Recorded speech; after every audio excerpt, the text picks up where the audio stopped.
What's up, YouTube? I'm Robert, and you're watching the B1KER Bar Podcast. Everybody knows I'm afraid of heights, and I can't tell you how many times I've got that freaking video of those guys riding mountain bike on this like 13-inch trail on the side of this cliff. I'm sure you've probably seen the video before. Yeah, it's like it looks like it's like Singapore or something like that. I don't even know where it is, but it's like this tiny little trail, and this guy's just riding like it doesn't even like no fucks given at all, you know. And I'm like, oh my god! Every time I see it, just gives me anxiety. I'm like, everybody always sends me that. I don't need to see that. That's one. Pretty funny, yeah. And is it going to make you better? Like, it's definitely not going to make you better. I was doing research into this vicarious trauma stuff, and I came across these two researchers who.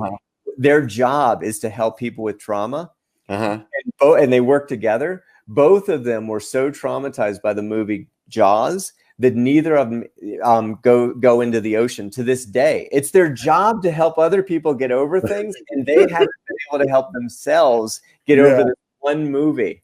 That's funny. There's a lot of people that movie affected. Oh yeah, a whole generation. I surf, and I already was like a kid in the water, and I was like.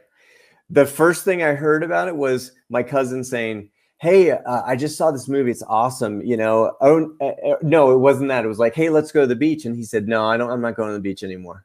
And I'm like, why? And he said, I saw this movie. It's called Jaws. And for me, instantly, I'm like, well, I'm never seeing that movie. Like whatever he's got from that movie, I don't want that. Yeah, right. But you can't, like in pop culture, you can't help but get a little bit of that movie comes through every now and then. Yeah. I was attacked by I was charged, I guess, by a tiger shark in Hawaii a couple summers ago.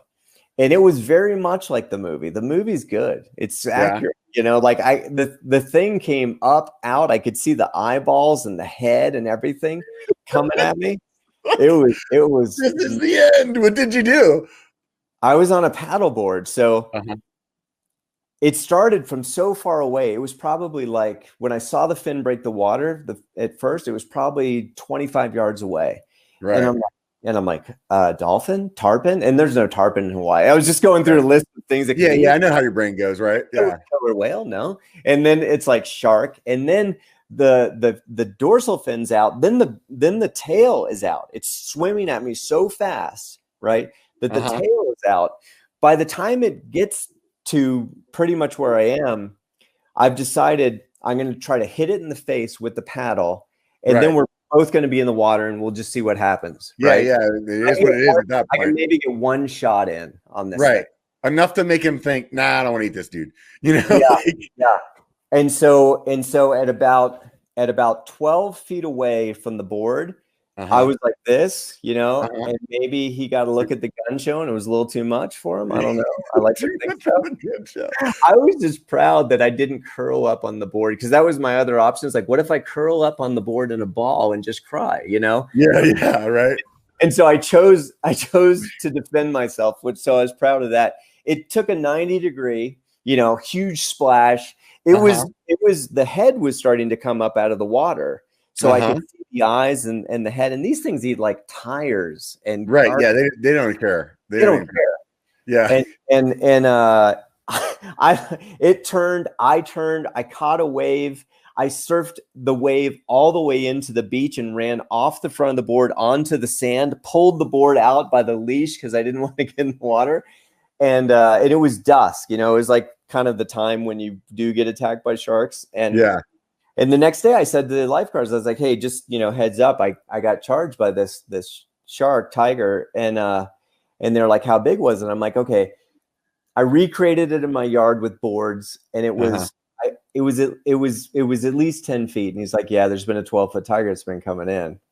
And so that's what it was. So I have a t-shirt to commemorate it because the Hawaiians are like, that's really good. That's good energy. You know, it shows you, and didn't feel that great, but they definitely look at it. He chose to let you live, man. You're like not blessed. Yeah, they were like, it's a good thing. I went back in the water the next day. That whole night, I was kind of wondering whether I would. But it's funny that I could be charged by an actual shark, you know.